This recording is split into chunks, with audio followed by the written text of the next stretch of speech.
नमस्कार, मैं डॉक्टर शारदा निर्मल महांडुळे। मनीषा कामरे वो उसके पति के साथ नामदेव और उसकी छोटी बेटी दिव्यांशी उसके साथ यहाँ पे अवार्ड लेने के लिए आई है।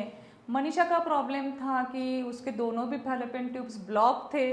तो वो जब दुर्वांकुर आयुर्वेद में आई तो आपका मतलब आपकी शादी को कितने साल हो गए थे मनीषा? अभी 3 साल हो गए थे पहले बच्चे के। हाँ, 3 साल हो गए थे, फिर भी बच्चा नहीं रुक पा रहा हाँ, था। रुक नहीं पा रहा था। तो फैलोपियन ट्यूब ब्लॉक्स आ गए अब। हाँ। तो हम दुर्वांकुर आयुर्वेद में आने के बाद आपके क्या ट्रीटमेंट हुआ? मतलब उत्तर बस्ती किया शायद? हाँ, पहला उत्तर बस्ती किया, फिर लैप्रोस्कोपी और हिस्टोस्कोपी किया।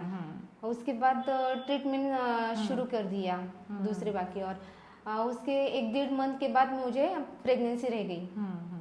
मतलब उत्तर बस्ती हमारे यहाँ 80% सक्सेस रेट है। उत्तर बस्ती में ट्यूब्स खुल जाते हैं, लेकिन मनीषा का ट्यूब्स खुली ही नहीं थी। तो मुझे लगा कुछ तो भी अंदर गड़बड़ रहेगी, प्रॉब्लम रहेगा रिप्रोडक्टिव सिस्टम में, बच्चेदानी में कुछ तो भी प्रॉब्लम हो सकता है, यानी कि जैसे कि सेप्टम है, फाइब्रॉइड है या कुछ इन्फेक्शन है।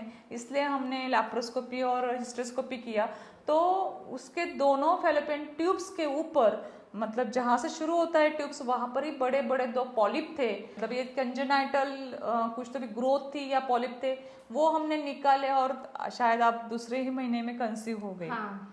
तो मुझे लगता है मनीषा, अगर हमने लैप्रोस्कोपी किया ही नहीं होता, मतलब आया ही नहीं होता दिन ये, तो आप आयुर्वेद उपचार कीजिए या एलोपैथिक उपचार कीजिए, आपका निदान मतलब डायग्नोसिस परफेक्ट होना जरूरी रहता है। और वो डायग्नोसिस मनीषा का हमको लैप्रोस्कोपी में मिला कि उसको 2 बड़े बड़े पॉलिप है ट्यूब के ऊपर ही, इसलिए ट्यूब उसकी बंद थी।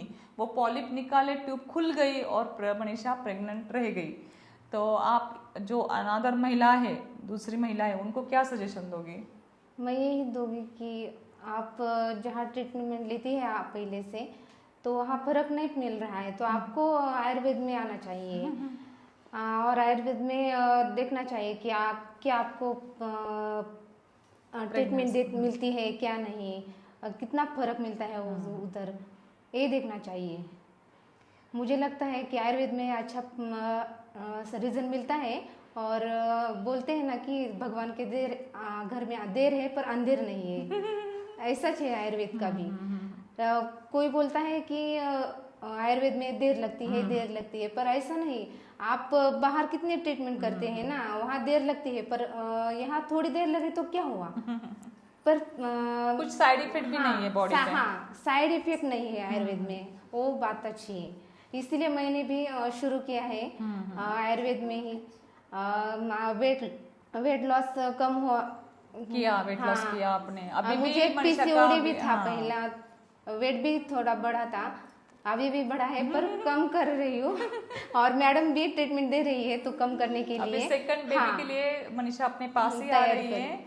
और देखो, ये है कि आयुर्वेद है तो वहाँ पे बस काढ़ा क्वाथ रहेगा या काली नीली दवाइयाँ रहेंगी, गोलियां रहेंगी, ऐसे नहीं है। हाँ, आयुर्वेद में भी ऑपरेशंस रहते हैं।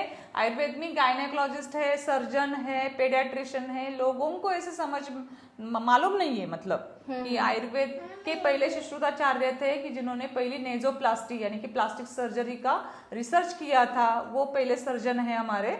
तो ऐसा नहीं है, आयुर्वेद में भी सर्जरीज होती है और उससे हम पेशेंट को मतलब अच्छा परिणाम दे सकते हैं।